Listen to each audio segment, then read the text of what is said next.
1차 선교 여행의 여정을 돌아보는 중입니다. 루스드라까지 왔었죠. 거기서 복음을 전하던 중에 남에서부터 걷지 못하던 한 사람을 일으켜 세웠습니다. 이것 때문에 루스드라 성이 떠들썩했죠. 바울과 바나바가 그들이 믿는 신들의 현현이라 여기고 제사하기 위해서 난리법석을 떨었어요. 이 소문이 이고니온과 비시디아 안디옥까지 전해졌던 것 같습니다. 유대인들이 그 소식을 듣고요, 가만히 있지를 못해요. 출동하는 겁니다.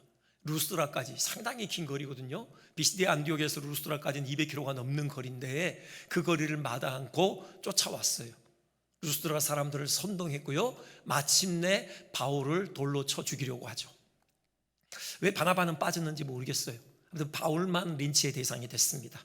단지 위협적인 돌 던짐이 아니었어요. 진짜 죽이려고 했어요. 바울이 죽은 줄로 알고 질질 끌어다가 성 밖으로 내쳤거든요. 제자들이 바울을 둘러쌌다고 했어요. 이 제자들은 이 바울을 통해서 복음을 받아들인 사람들이죠. 이들이 둘러싼 이유를 어떤 주석에 보니까 바울을 어떻게 장례할까, 이런 의논을 하기 위함이었다, 이런 해석이 있더라고요. 물론 하나님의 은혜로 그 자리에서 일어났죠. 하지만 죽을 만큼 돌에 맞았으니 바울의 몰골이 얼마나 처참했겠습니까? 온몸에 상처투성이었을 것이고요, 그야말로 피범벅이 됐을 것입니다. 여러분, 그 몸으로 다시 일어났다, 회생했다. 여러분, 그 다음 행보를 여러분 어떻게 하겠습니까?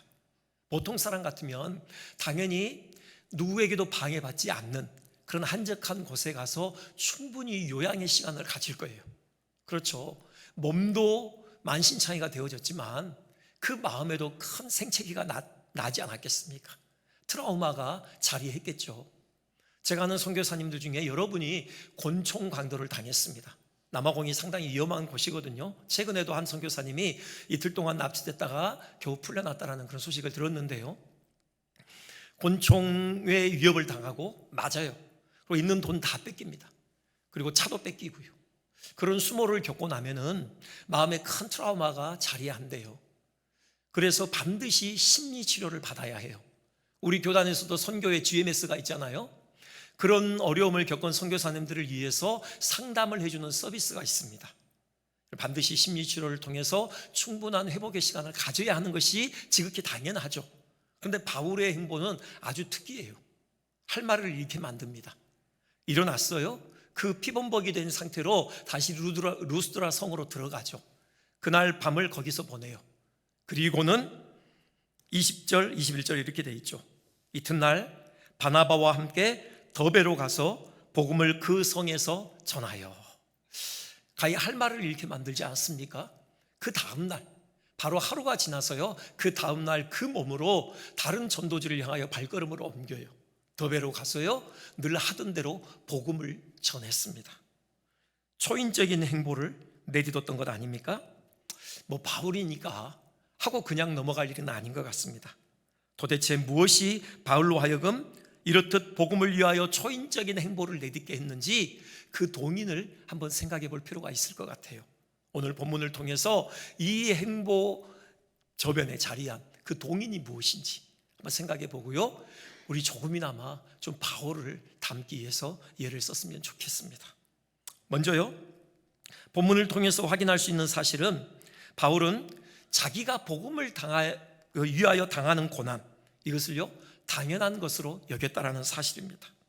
바울이 갈라디아 지역의 교회들을 향하여 이렇게 권면하잖아요. 22절이요, 우리가 하나님 나라에 들어가려면 많은 환난을 겪어야 할 것이라. 하나님 나라에 들어가는 여정에 고난은 필수 코스로 자리하고 있다. 지금 이런 권면을 하고 있습니다. 여기 갈라디아 교회 교인들이요, 초신자들이에요.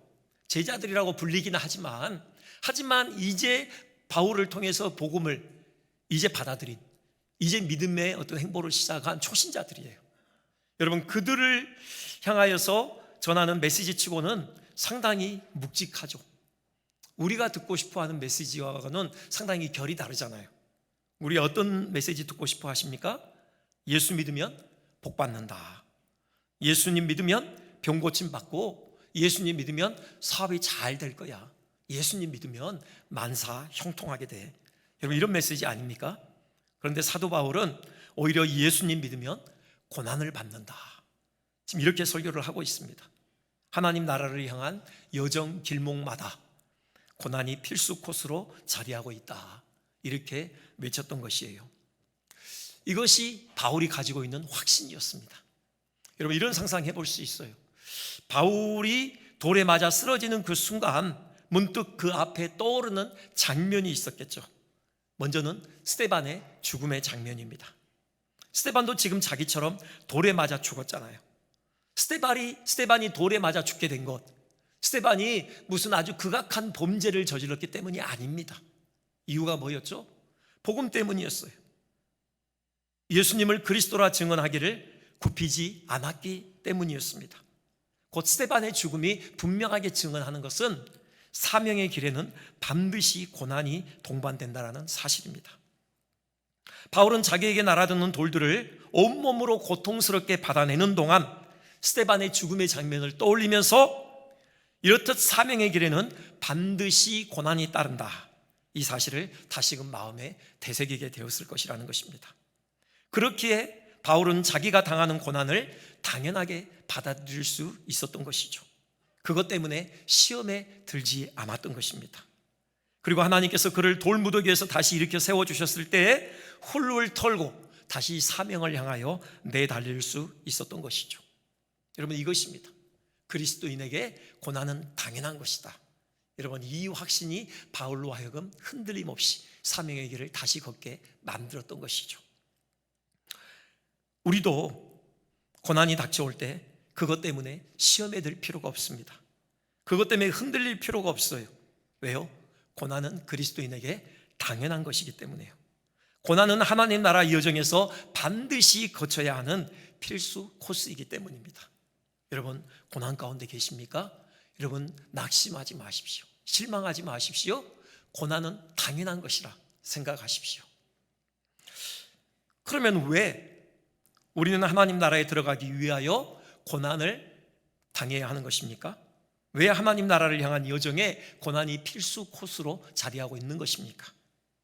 바로 하나님의 나라가 고난으로 시작되었기 때문에 그래요. 하나님 나라의 왕이신 예수님께서 그 나라를 세우시되 고난을 통해 세우셨어요. 바울이 돌에 맞아 죽어가면서 그에게 떠오르는 또 하나의 장면이 있었으니 바로 갈보리 언덕에 세워진 십자가였죠. 그 십자가에 달리신 예수님의 모습, 그의 눈에 선명하게 떠올랐을 것입니다. 채찍에 맞으셨죠? 온몸이 갈기갈기 찢기셨습니다. 지금 바울처럼 피범벅이 되셨다고요. 그런 가운데 십자가에 못 박히셨고 처절하게 고통 가운데 죽어가셨죠. 그렇게 하신 이유가 뭐냐? 바로 그 흘리신 피값으로 백성들을 죄와 사망 가운데서 사내셔서 하나님의 나라 세우시기 위함이었습니다. 예수님께서 창조주 하나님으로서 얼마나 큰 권세가 있으십니까? 예수님의 호령 한마디면요, 수많은 천군 천사 동원해서 나라를 정복하실 수 있으셔요. 단숨에 나라들을 제압하실 수 있으십니다. 그렇게 얼마든지 무력으로 하나님 나라 세우실 수 있으셔요. 그런데 그렇게 하지 않으셔요. 무력하게 십자가에서 당신의 생명을 내어놓으십니다. 이유가 무엇입니까? 죄와 사망 가운데 있는 백성들을 사내시는 방식은 당신의 피 흘리시는 방식밖에 없었기 때문인 것이죠. 진정으로 하나님 나라가 세워지는 방식은 예수님의 십자가 외에는 다른 방식이 없었던 것입니다. 주님의 그 희생으로 하나님 나라가 시작됐어요. 그러니 그 나라가 진행하는 방식도 여전히 고난인 것입니다. 고난과 희생을 통해서만 하나님의 나라는 확장되는 것입니다. 바울이 돌에 맞는 극심한 고난을 겪는 과정에서 다시금 이 사실을 가슴에 깊이 새기게 되었던 것이겠죠. 그러면은 그리스도인들이 하나님 나라에 들어가기 위해서 겪어야 하는 고난의 종류는 무엇일까요? 이는 하나님께서 아브라함을 복의 근원으로 부르시는 그 과정을 통해서 우리가 확인해 볼 수 있어요. 여러분, 어제 설 가정예배 드리시면서 혹시 주보에 끼워져 있던 혹시 순서지를 참조하셨는지 모르겠습니다. 그 본문이 창세기 12장 1절부터 3절까지였죠. 하나님께서 아브라함을 세상 모든 민족의 복의 근원으로 부르셔요. 근데 그 복이 되기 위해서 하나님께서 요구하신 한 가지 명령이 있었죠. 그게 12장 1절입니다. 너는 너의 고향과 친척과 아버지의 집을 떠나 내가 내게 보여줄 땅으로 가라. 고향과 친척과 아버지의 집을 떠나라. 여기에 담겨있는 의미가 무엇일까? 이것은 우리가 그리스도인으로서 이 땅에서 당하는 고난과 깊은 연관이 있어요. 먼저는요, 죄악과의 단절이에요. 아브라함의 아버지의 집은 전설에 의하면 우상을 업으로 삼던 집입니다. 그 아버지의 집을 떠나라. 그것은요, 우상 숭배를 비롯한 세상의 죄악과 단절하라 라는 그런 어미로운 하나님의 명령이에요. 그렇습니다. 우리 그리스도인의 이 땅의 삶의 여정에 한순간도 빼놓지 않고 우리는 죄악과의 투쟁을 해야 합니다. 끊임없이 죄와의 투쟁의 삶이 바로 우리에게 놓여진 삶이에요. 우리는 한순간도 이 투쟁에서 자유로울 수 없습니다. 여러분, 그 배후에 사탄의 세력이 있어요. 여기 보면요, 루스드라 사람들이 신으로 떠받들었잖아요, 바울을. 근데 얼마 지나지 않아서 유대인들의 선동에 의해서 돌변해요. 그 바울을 죽이겠다고 돌팔매질을 한다고요. 무엇으로 이게 설명이 가능합니까? 영적인 일이죠. 그 배후에 사탄이 있는 것입니다. 사단의 세력의 역사에 의해서 그런 현상이 발발하게 된 것이죠. 여러분, 지금도 사탄은 어떻게든지 자기의 세력을 잃지 않기 위해서 발광을 하고 있어요. 그런 영적 전쟁이 있는 것입니다. 여러분, 죄와의 싸움, 우리는 이것을 늦출 수 없어요. 이 세상의 원리가 아닌 하나님 나라 방식, 곧 하나님의 말씀에 합치한 삶을 우리는 일관되게 살아내야 하는 것이죠. 그렇게 살다 보면 세상의 저항, 사단의 세력에 방해가 있기 마련입니다. 왕따가 될 수도 있어요.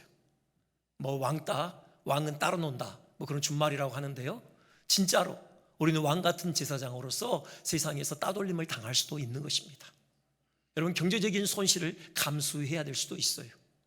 때로는 하나님의 말씀의 법에 합치하게 살다 보면은요, 여러분, 직장에서의 승진을 포기해야 되는 그런 순간도 있을 수 있는 것입니다.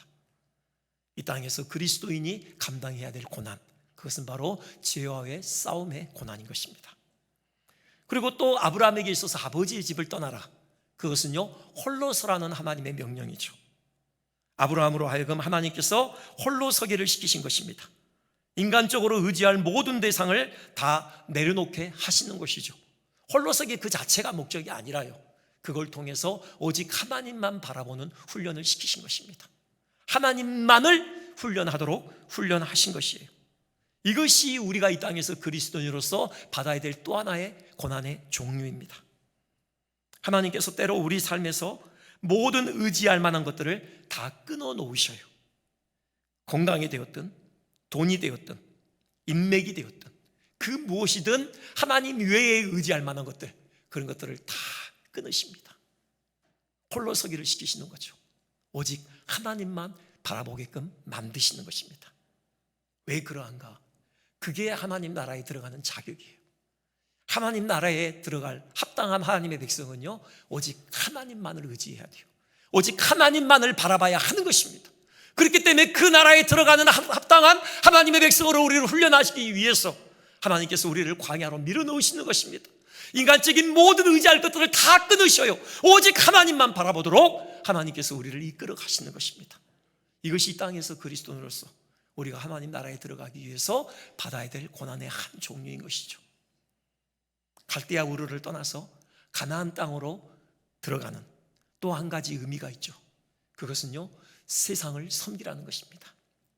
가나안 땅이 그런 곳이에요. 세상의 지리적인 요충지입니다. 아프리카와 아시아와 유럽의 3개 대륙이 교차하는 지점에 있죠. 왜 아브라함을 가나안 땅에 세우십니까? 그 땅에서 하나님의 그 복음의 빛을 비추라는 것이죠. 나만의 삶의 테두리를 벗어나서 이웃을 향하여 나가라는 겁니다. 세상을 향해 나가서 세상을 기꺼이 섬기라는 것이죠. 이것이 우리 그리스도인이 이 땅의 삶의 여정에서 또 당해야 하는 고난의 한 종류입니다. 여러분, 세상이 얼마나 복잡하고 얼마나 경쟁이 치열합니까? 나 혼자만의 삶을 건사하고 우리 가족의 생활을 건사하는 것만으로도 벅차고 고단한 인생입니다. 근데 우리 그리스도인은 그것으로 만족할 수 없어요.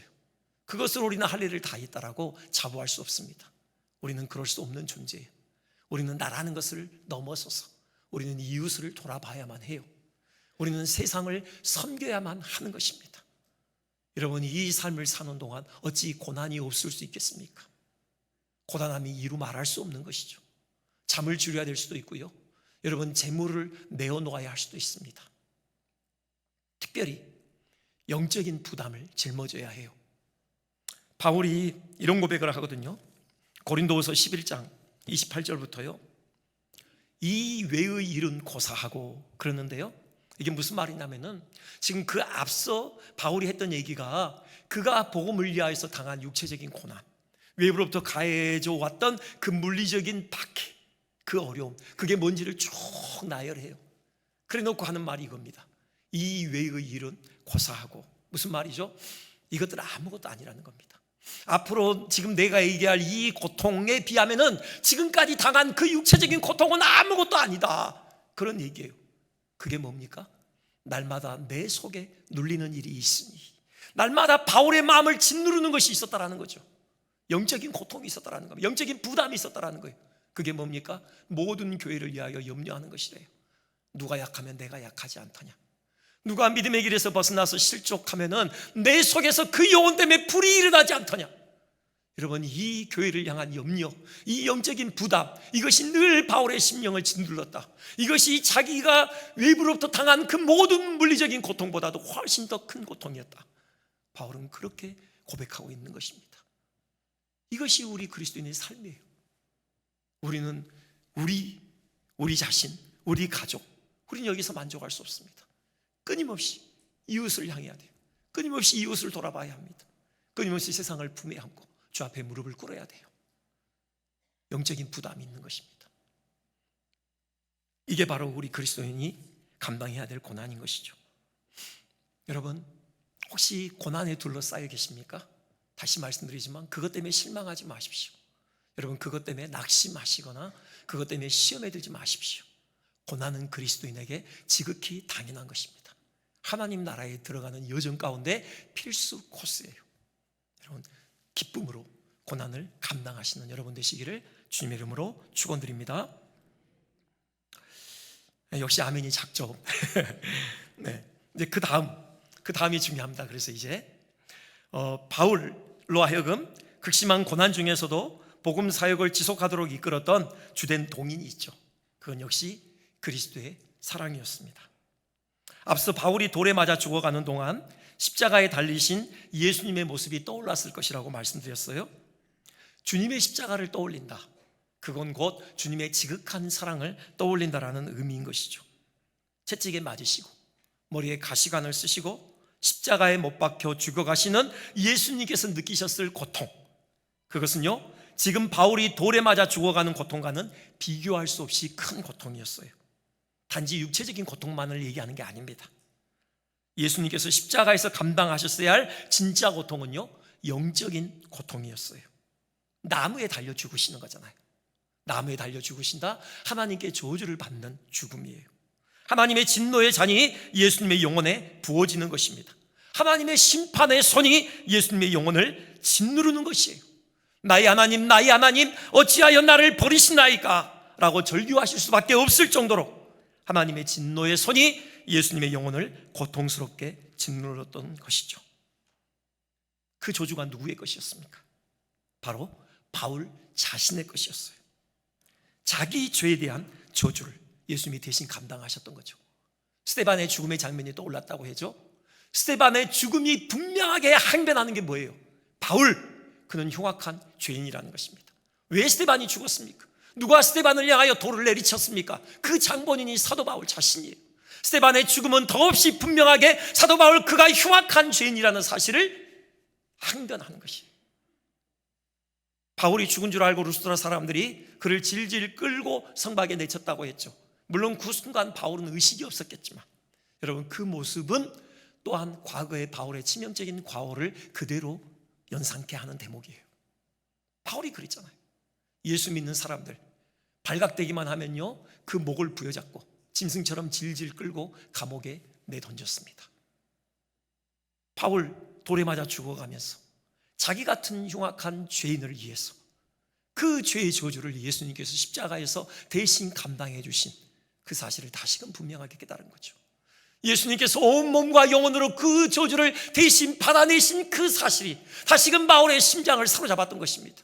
자기 같은 죄인을 구원해 주시기 위해서 예수님께서 이보다 더 큰 고통을 감당하셨다라는 그 사실로 인하여서 바울의 심령은 그리스도의 사랑으로 충만하게 채워졌겠죠. 그러니 그 주님을 위해서 바울은 잠시라도 실수가 없었던 것입니다. 그 주님께서 자기를 귀히 여기시고 맡겨주신 그 복음 증거의 사명을 어찌 잠시라도 게을리할 수 있었겠습니까? 나중에요, 바울이 자기가 교회를 성심껏 섬겼다, 그 얘기를 하면서 그 동인이 무엇이었는지에 대해서 이렇게 고백합니다. 고린도후서 5장 13절 14절이죠. 사람들이 미쳤다고 할 정도로 그렇게 하나님과 하나님의 교회를 위해서 헌신적으로 일을 했다. 그러면서요, 왜 그렇게 했는 줄 아느냐? 그 이유가 뭔 줄 아느냐? 그리스도의 사랑이 우리를 감고 나시는도다. 그리스도의 사랑 때문이었다라는 거예요. 자기를 위해서 그 저주를 대신 감당해 주신, 그래서 그 흉악한 죄인 중에 괴수인 자기를 구원해 주시고 자기에게 그 소중한 복음을 맡겨주신 그 하나님의 사랑을 생각할 때 자기는 끊임없이 움직이지 않을 수 없었다라는 겁니다. 그 어느 누구도 그 복음의 행진을 멈춰 세울 수 없었다라는 거죠. 무슨 고난이 닥치더라도 그 고난 때문에 주저앉아 있을 수 없었다라는 것입니다. 이 바울의 심장에 새겨진 주님의 사랑은요, 주님의 몸된 교회를 향한 사랑으로 이어졌습니다. 바울이 더베에서 복음을 전한 후에 그 다음 행보를 우리가 볼 필요가 있는데요, 지도 한번 보여주시겠습니까? 1차 전도여행 여정입니다. 지금 어디에 있냐면 더베까지 왔죠. 저 가운데 더베 있죠. 여러분, 지금 바울의 몸은 만신창이가 됐어요. 정말 지칠 대로 지쳤어요. 더베까지 와서 복음 전했으면요, 이제 할 만큼 다 한 것 아닙니까? 거기서 그냥 쉬러 가도, 거기서 선교여행을 마쳐도 어느 누구도 뭐라고 할 사람이 없어요. 그러니 다음 행선지를 고른다면은, 저 작은 글씨 보입니까? 동쪽으로 계속 가면은 길리기아의 다소라고 있잖아요. 그곳이 바로 바울의 고향이에요. 얼마든지 다음 행선지를 바울은 다소로 잡을 수 있었어요. 몇 가지 합리적인 근거가 있습니다. 처음에 이 1차 선교여행의 첫 번째 경유지가 구브로였잖아요. 바나바의 고향이었어요. 바나바의 고향에서 이 선교여행을 시작했습니다. 그러니 이 선교여행을 아름답게 대미를 장식하고 마무리할 수 있는 장소로 바울의 고향 다소, 더없이 좋지 않습니까? 충분히 이유가 되죠. 그리고 바울의 몸이 만신창이잖아요. 그 마음도 지칠 대로 지쳤을 것 아닙니까? 여러분, 그 몸과 마음을 충분히 씌워줄 만한 가장 좋은 휴양지, 고향집보다 더 좋은 휴양지가 어디 있습니까? 고향집으로 가서 쉬면 되죠. 그리고 또 하나요, 파송교회 수리아 안디옥, 그 밑으로 내려오면 안디옥이 있죠. 그 수리아 안디옥에 다시 돌아가야 하잖아요. 거기로 돌아갈 수 있는 최단 코스가 바로 다소로 가는 길이에요. 그렇죠? 그런데 바울은 다소를 행선지로 선택하지 않아요. 어디로 갑니까? 다시 돌아서서요, 루스드라로 향해요. 루스드라가 어떤 곳이에요? 자기가 돌에 맞아 죽어 쓰러졌던 바로 그곳이에요. 자기를 죽이려고 했던 그 사람들이 여전히 건재하게 살아있는 곳이라고요. 여러분, 군대 생활 찐찐하게 고생하신 분들, 제대하면서 그런 말씀 하신다면서요, 내가 이 부대가 있는 곳을 향하여서는 오줌도 누지 않겠다. 여러분, 그런 트라우마가 있는 곳이에요. 그런데 바울은 루스드라로 다시 향해요. 루스드라 뿐입니까? 그 다음에 이고니온으로 갔고요, 그 다음에 비시디아 안디옥으로 가요. 이 두 곳도 만만치 않은 아픔의 기억이 서려 있는 곳이에요. 바울이 내쫓김을 당했고요, 그들도 돌로 바울을 치려고 했던 곳이고, 실제로 그들이 내려와서, 그 유대인들이 내려와서 바울을 돌로 쳤던 그 유대인들이 살고 있는 지역들이에요. 그런데 바울은 자기 발로 스스로 그 땅으로 들어가는 것입니다. 왜 그랬을까요? 그곳에 있는 교회 때문이었어요. 주님의 교회죠. 이제 막 세워진 교회를 견고히 세우기 위해서였습니다. 14장 22절 바울이 이렇게 권면하죠. 제자들의 마음을 굳게 하여 이 믿음에 머물러 있으라 권하고. 이들은요, 이제 초신자들인데 지금 바울이 유대인들에게 내쫓김을 당하고 돌에 맞아 죽을 뻔한 그 광경을 다 지켜봤어요. 그로 인하여서 이들의 심경은 복잡해 있었을 것입니다. 아니, 주님께서 온 천지를 지으신 창조주라며, 만왕의 왕이시라며. 근데 그토록 충성스러운 일꾼인 바울을 어찌 그런 처참한 고난을 당하도록 그냥 방치해 둘 수 있단 말인가? 마음에 이런 의심이 들고 그로 인하여 신앙이 흔들릴 수 있었습니다. 특히요, 이들에게 닥치는 여전히 현재 진행형인 위협이었어요. 바울을 향하여 무자비하게 돌팔매질을 했던 그들이 언제 그들을 향하여 똑같이 돌팔매질을 할지 모르는 일이었습니다. 그렇기에 그들 때문에 바울은 그냥 고향으로 돌아갈 수가 없었어요. 다시 그들을 향하여 발걸음을 옮기는 거죠. 그들이 고난과 박해 중에도 신앙을 포기하지 않도록 격려하고 다독일 필요가 있었던 것입니다. 말씀으로 그들을 재무장시킬 필요가 있었던 것이에요. 그리고 각 교회 지도자들 세우죠. 장로들을 세웁니다. 23절 그렇게 돼 있죠. 각 교회에서 장로들을 택했다고요. 아직 어린 교회잖아요. 그들이 진리 안에서 자라날 수 있도록 지도자들을 세우는 것이죠. 바로 이것입니다. 더베에서 고향 땅으로 가지 않고요, 자기가 돌에 맞아 죽을 뻔했던, 아니 죽었던 그 루스드라 땅으로 발걸음을 돌리는 위대한 결단을 할 수 있었던 이유가 뭐냐? 그것은 바로 이 교회 때문이었어요. 이 교회를 피 흘려 값지고 사신 주님 때문이었죠. 그 주님의 사랑 때문이었습니다. 우리도요, 주님의 사랑을 안다면, 주님의 그 사랑이 우리의 심령을 가득 채운다면 기꺼이 주를 위하여 고난을 감수하게 될 것입니다. 어떤 고난이 닥친다고 할지라도 복음과 주님의 몸된 교회를 위하여 맡겨진 이 사명의 자리를 힘써 지키게 될 것입니다. 그렇게 되시기를 한 번 더 주님의 이름으로 축원드립니다. 마지막 한 가지 동인이 있죠. 바울의 멈추지 않는 복음 행전의 동인으로 빼놓을 수 없는 것 또 하나 있습니다. 바로 하나님의 은혜예요. 바울이 그 모든 고난을 견뎌낼 수 있었던 것은 단지 그의 강인한 의지 때문이 아니었습니다. 하나님의 은혜가 그를 붙들었던 것이죠. 하나님께서 그에게 고난을 견디고 이겨낼 힘을 주셨던 것입니다. 바울의 모든 사역의 여정에 하나님의 은혜가 어떻게 함께 했는지를 보여주는 중요한 대목이 있어요. 26절입니다. 지금 안디옥 교회까지 왔어요. 이제 수리아 안디옥 교회까지요. 근데 그 안디옥 교회에 대해서 지금 누가는 이렇게 풀고 있습니다. 전에 하나님의 은혜에 부탁하던 것이라. 두 사도가 이룬 그 일을, 곧 선교 여행을 위하여 하나님의 은혜에 부탁했다. 이게 뭐냐? 여러분, 이걸 보려면요, 다시 사도행전 13장으로 돌아가 볼 필요가 있어요. 사도행전 13장 3절에 안디옥 교회가 두 사도를 선교 여행을 위해 파송할 때 어떻게 했는지가 거기 나와 있는데요, 금식하며 기도했다고 돼 있어요. 금식하며 기도하며 안수해서 그들을 보냈습니다. 금식 기도가 가지고 있는 의미 한번 말씀드렸는데요, 다시 한번 말씀드리겠습니다. 이것은 단호한 신앙 고백의 표현이에요. 여러분, 그 음식이라는 게 뭡니까? 왜 우리가 음식을 먹죠? 음식이 우리의 에너지원이잖아요. 우리 육체에. 그러니까 음식을 먹는 만큼 우리는 육체가 힘을 얻어서 활동을 할 수 있게 되어져요. 그렇죠? 근데 그 음식을 끊는다, 그것이 의미하는 바가 뭐냐? 그건요, 더 이상 내 힘으로 살지 않겠다, 더 이상 내 힘으로 안 된다, 그 고백이에요. 지금 우리에게 당면한 문제가 있어요. 그 문제를 놓고 우리가 금식으로 기도해요. 그것이 의미하는 바는 하나님이 이 문제는 결코 내 힘으로 해결할 수 없습니다. 도무지 내 힘으로는 어찌할 수 없는 문제입니다. 오직 하나님께서만 해결하실 수 있으세요. 오직 하나님의 은혜만이 이 문제의 해결의 진정한 열쇠입니다 라는 그런 절절한 신앙의 고백인 것입니다. 오직 하나님의 은혜만 구하는 것이에요. 지금 안디옥 교회가 바울과 바나바를 선교 여행을 해서 파송하면서 금식으로 기도했다. 하나님의 은혜만을 구했다라는 것이에요. 그럴 수밖에 없죠. 기독교 역사상 최초로 복음 들고 이방 땅을 밟는 것입니다. 여러분, 이것이 어떻게 사람의 힘으로 가능합니까? 무슨 일이 닥칠지 몰라요. 어떠한 반대가 있을지 모릅니다. 여행 그 자체에 온갖 위험이 도사리고 있어요. 하나님의 은혜 외에는 달리 답이 없는 그 일에 지금 나선 거예요. 그래서 안디옥 교회가 전심으로 하나님의 은혜를 구하고 하나님의 그 은혜의 손에 바울과 바나바를 맡겼던 것입니다. 여러분, 이 안디옥 교회의 간절한 기도 하나님께서 들으셨습니다. 그들의 강구대로 하나님께서 두 사람의 선교 여정에 은혜로 함께 하셔요. 그게 27절이에요. 바울이 보고하죠.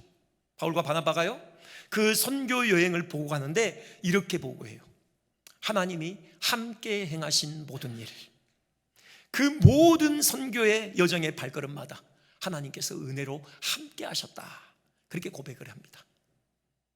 바울이 돌에 맞아 숨이 멎어가는 그 순간에도 하나님께서 바울의 영혼을 붙드셨다라는 거죠. 그리고 그 죽음의 자리에서 다시 바울을 일으켜 세워주셨다라는 것입니다.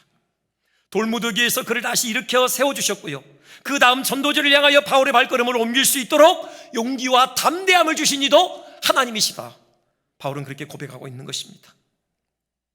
그렇습니다. 우리가 주를 위해 고난을 당할 때 주님께서 우리에게 특별한 은혜로 함께 하십니다. 주님께서 결코 우리 홀로 그 고통 가운데 쓰러지도록 내버려 두시지 않으셔요. 넉넉히 감당할 수 있도록 은혜를 부어주시는 것입니다. 바울처럼 죽음의 자리에서라도 우리를 일으켜 세우셔서 당당하게 사명의 길에 내다를 수 있도록 용기와 담대함을 허락해 주실 것입니다. 그래서 우리도 바울처럼 이렇게 고백하게 될 거예요. 여러분 한번 같이 한번 이 말씀 봉독해 볼까요? 고린도후서 4장 8절부터 10절까지입니다. 자, 시작.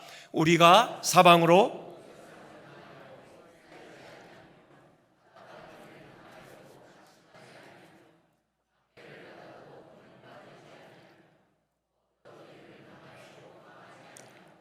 우리가 항상 예수의 죽음을 몸에 짊어짐은 예수의 생명이 또한 우리 몸에 나타나게 하려 함이라. 아멘. 이것이 그리스도인의 삶입니다. 여러분 고난이 둘러싸고 있다고 해서 낙심하지 마십시오. 여러분 주저앉아 있지 마십시오. 아니, 우리는 그럴 수 없는 존재예요. 왜요? 하나님께서 우리와 함께 하시기 때문에. 하나님께서 반드시 그 자리에서 우리를 이렇게 세우실 것입니다. 당당하게 이 믿음의 여정을 다시금 시작할 수 있도록 우리를 도우실 것이에요. 한 가지만 더 보고 말씀을 마치겠는데요, 바울이 또 그렇게 보고하죠. 27절에 이방인들에게 믿음의 문을 여셨다, 그렇게 고백합니다. 그렇죠. 바울의 이 선교 여정에 반대와 박해만 있었던 것이 아니죠. 분명히 열매가 있었습니다. 바울이 복음을 전할 때요, 아멘으로 화답하며 수많은 이방인들이 주께 돌아오는 그런 회개의 역사가 있었어요. 바울은 그것이 하나님의 은혜였다고 고백하죠. 하나님께서 이방인들에게 믿음의 문을 여셨다, 그렇게 고백합니다. 이 하나님의 은혜에 대한 확신이 바울을 일으켜 세운 거예요. 바울로 하여금 그 돌무더기에서 일어나서 주저하지 않고 다시 더 배로 복음을 위하여 나갈 수 있도록 만들었던 힘이었어요. 바울 안에는 그런 흥분이 있는 거죠. 하나님께서 자기 같은 사람을 통하여서 천하보다 귀한 영혼들을 주님께로 인도한다라는 이 하나님의 역사에 대한 기대감이 있었습니다. 그런 기도로 말미암아 바울의 심령은 흥분으로 가득 찼던 거예요. 어떠한 고난도 바울의 선교 행전의 발걸음을 멈추게 하지 못해요. 하나님께서 일하시는데 내가 복음을 전하기만 하면은 그 천하보다 귀한 영혼이 주께로 돌아오는 그런 역사를 하나님께서 일으키시는데 내가 어찌 여기서 멈춰설 수 있느냐, 이것이 바울이 가지고 있는 그런 흥분이었어요. 이 하나님의 은혜가 바울의 발걸음을 지속하게 만들었던 것입니다. 이 하나님의 은혜를 알고 있었기에 바울은 갈라디아 교회를 최종적으로 하나님의 은혜에 부탁해요. 여러분 23절 보실까요? 똑같은 말씀이죠.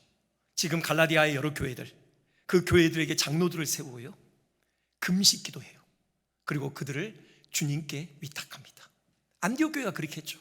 바울과 바나바를 금식 기도하면서 하나님의 은혜에 부탁했어요. 이제 바울이 그 교회들을 그렇게 하나님의 은혜에 부탁해요. 그럴 수밖에 없죠. 여기 장로들이요, 지금 우리 장로님들처럼 신앙의 연륜이 뛰어난 분들이 아니에요. 이제 갓 복음을 받아들인 분들 아니에요.